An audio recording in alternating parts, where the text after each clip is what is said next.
Mirëdita, jam këtu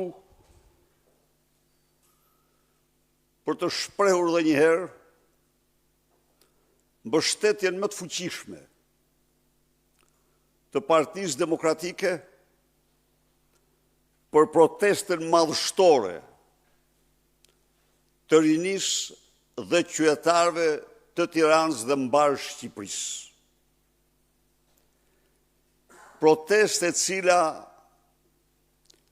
është ndruar në një uragan të fuqishëm kundër diktaturës autoritare, regjimit të Edi Ramës të bazuar në farsën zgjedhore, krimin, drogën dhe vjedhjen e shqiptarëve. Tirana nuk ka njohur në historinë e vet një protestë kaq të fuqishme dhe masive dhe persistente sa kjo. Ndaj dhe thirrja ime për çdo demokratë dhe demokrat, mbështetëse dhe mbështetës të Partisë Demokratike të bashkohen në protestën e rinisë dhe qytetarëve të Tiranës. Protestë kjo që tejkalon kufijtë e forcave politike, por që kërkon me vendosmëri fundin e regjimit autokratik të Edi Ramës. Kërkon anullim në një seri ligjeve, për të cilat deputet e parlamentit, deputet e Partisë Demokratike në Parlamentin e Shqipërisë, kanë votuar kundër në komisione dhe në seancë plenare. I kanë kundërshtuar këto ligje antikushtetuese dhe ligje që vinë në kundërshtim me direktivat e Komisionit Evropian dhe në gjykatë kushtetuese. Pra, çdo demokrat e demokrat, çdo mbështetëse dhe mbështetës i Partisë Demokratike, por dhe çdo qytetar dhe qytetar i Tiranës dhe i mbar Shqipërisë, ka motivet më të fuqishme për të mbështetur këtë protestë, e cila ka marrë krahas për masave të uraganit në rrugë dhe sheshet e Tiranës për masat pa para botërore. Është bërë lajm dhe super lajm i të gjitha agjensive, televizioneve, gazetave dhe mediave më të mëdha të botës. Por unë jam sot këtu për të denoncuar me forcën më të madhe qëndrimin e papërgjegjshëm cinik, armiqësor të Edi Ramës dhe rrethit të tij ndaj protestës, kërkesave të protestuesve dhe paralajmëroj se me këtë qëndrim ai kërkon të zhysë vendin në kaos. Është e pafalshme, e papranueshme përpjekja e tij për të sfumuar uraganin e fuqishëm me antimitingje anakronike, gjoja po festoj Gjoja po festoi 85 vjetorin e Partisë Krimit. Është cinike. Është poshtruese dhe fyese për çdo shqiptar. Ti kundërvihesh protestë qytetare dhe të rinisë shqiptare me takimin e zgërbonjave të krimit të Partisë Socialiste, takime që ngjasojnë nga Alfa tek Omega me takimet e mafjes. Edi Rama duhet të heqë urgjentisht dorë nga antimitingjet. Të heqë me njërë dorë nga antimitingjet. Të mos sfidoj uraganin e fuqishëm paqësor të rinisë studentore me antimitingje mafiozësh,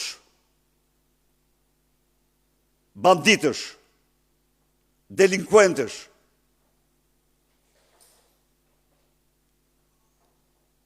Të mbledhur me detyrim. U bëj thirrje socialistëve të braktisin antimitingjet e Edi Ramës kudo që janë dhe të mos harrojnë se ato nuk janë, s'kan asgjë të përbashkët me idealet e Partisë Socialiste.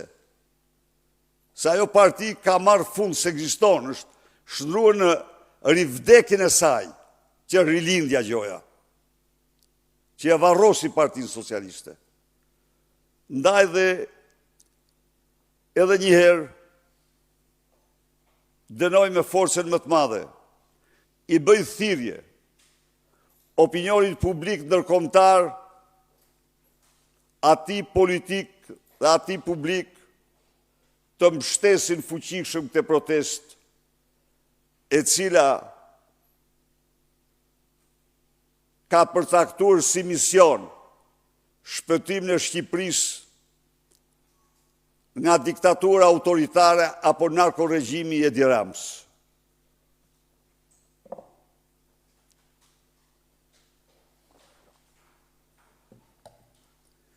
Dënoj gjithashtu provokacionet e ulta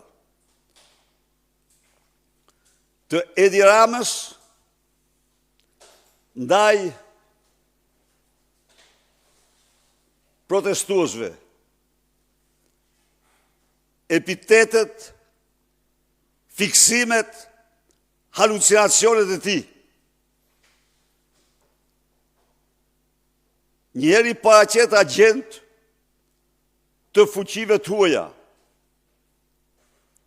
të vendeve tjera, herë tjetër fajin e kanë influencierët, i cili përpiqet t'i përshkruajë ashtu sikur ato nuk janë, dhe i them ta mbaj gojë, se një influencere është një personalitet në universin digital. Dhe nuk është e turpshme të vesh epitete apo të tregosh ato që tregon ti. Akti ult dhe shumë i rënd provokacioni ishte shtampimi në bluzën e tij i flamingos. I kujtoj disa vargje të fishtës, që njerëz si ai i quajnë barkderra. Dhe i kërkoj që sa nuk ke asnjë drejt morale ti, vras si flamingove me aeroportin që ndërtove e tjerë me radhë. Shtampon bluzën tanë Lubin, lindat e Akshit dhe Surrelit, Gysagazin Armand Frangun, ata shtampoj, jo flamingot. Flamingot janë simbol. i asaj ndërgjegje të lartë mjedisore që ka arritur rinia shqiptare.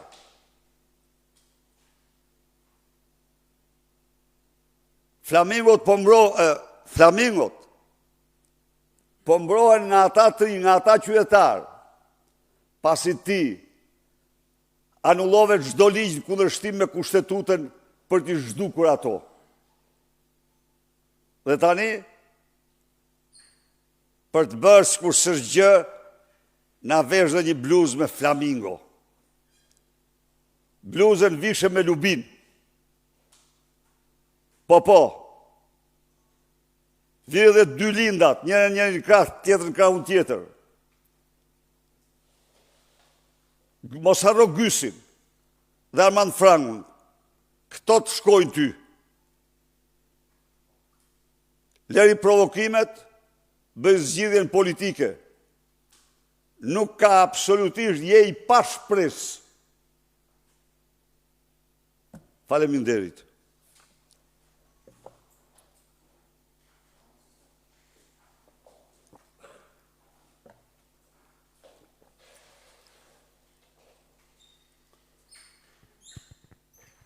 Zot Berisha, kam dy pyetje.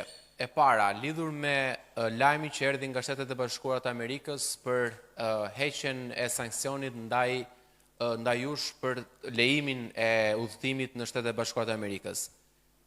Nga komunikimi që keni pasur me zyrtarët e Shtetet e Bashkuara, SBA-ja ka hequr edhe akuzat ndaj jush apo etiketimet në atë kohë si minus demokracie dhe korrupsion madhor, apo është vetëm për pjesën e lejimit të udhëtimit në Shtetet e Bashkuara të Amerikës për një arsye specifike?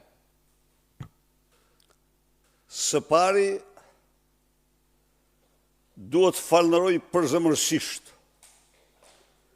edhe një herë administratën e presidentit Trump dhe sekretarin Marco Rubio për korrigjimin e një padrejtësie të administratës së mëparshme të vendimit të bazuar në lobimin korruptiv të Edi Rams dhe George Sorosit për ndalimin e hyrjes time në Shtetet Bashkuara. Tani,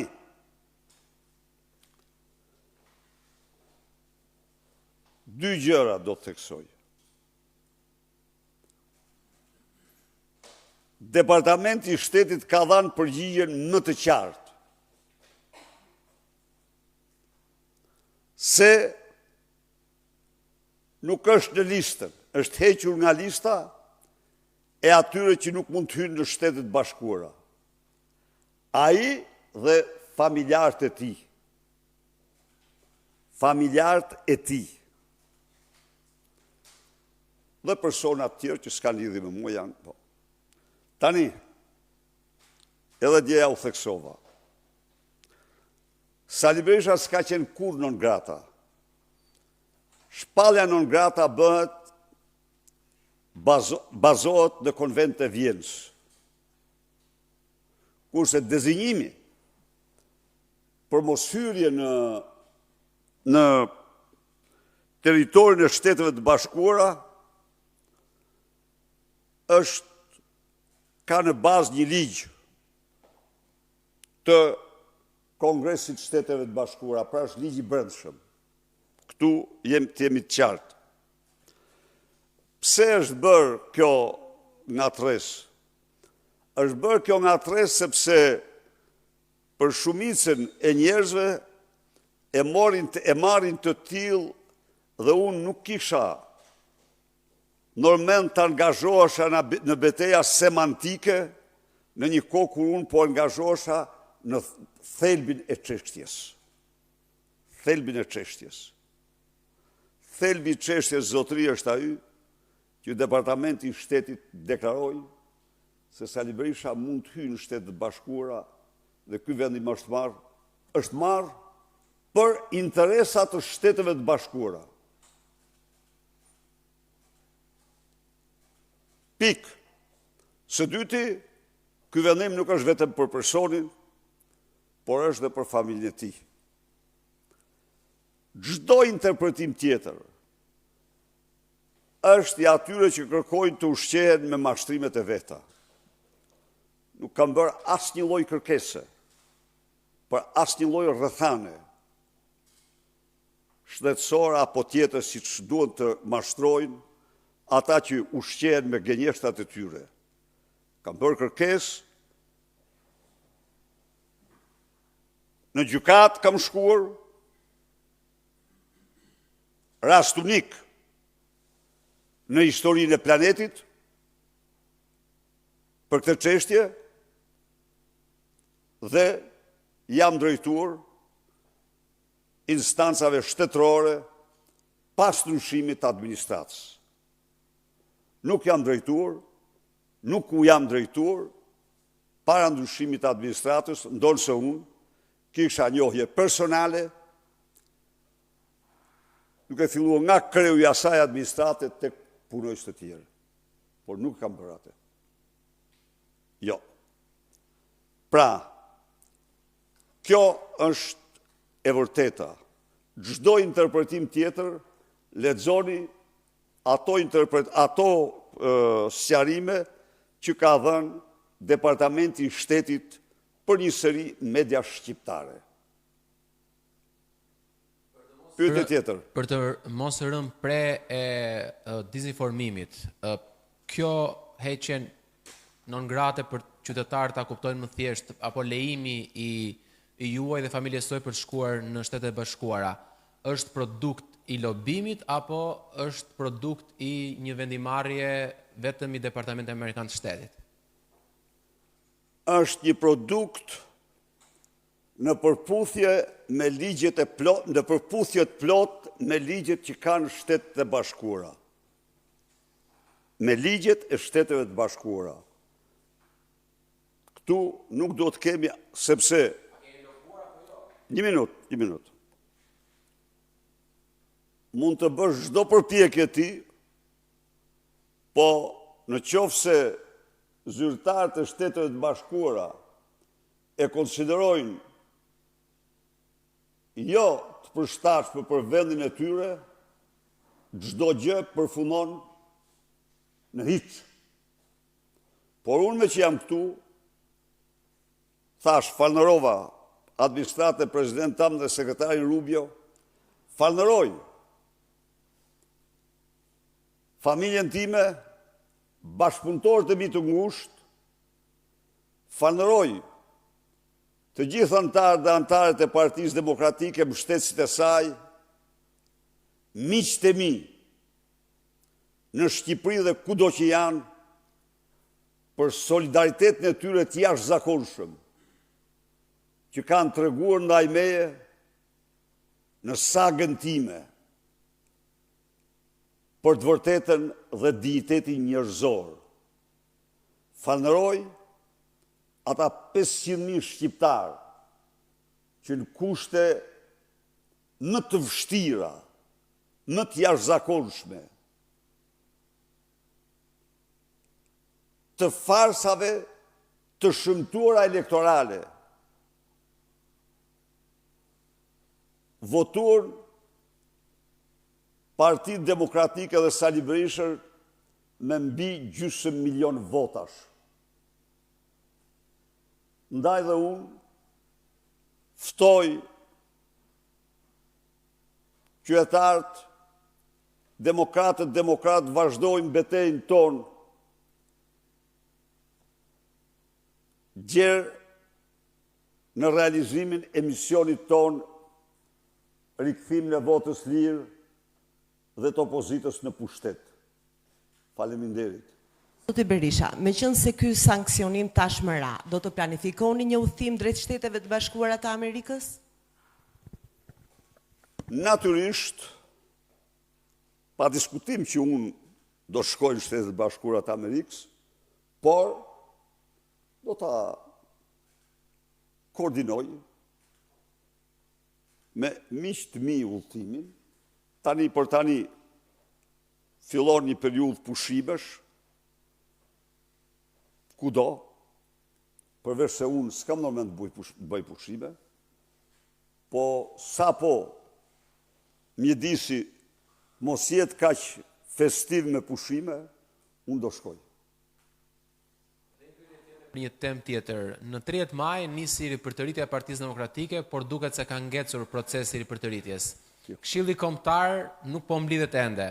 Për cilin arsye dhe kur planifikohet? Absolutisht vetëm teknike, për ta kuptuar, kur dalësh nga kjo sallë, shifat sallën tjetër si është, edhe kjo ka qenë arsye asnjë tjetër. Asnjë tjetër, ke drejt. Por ka qenë kjo arsye. Aty janë duke u zhvilluar sa punime dhe faleminderit.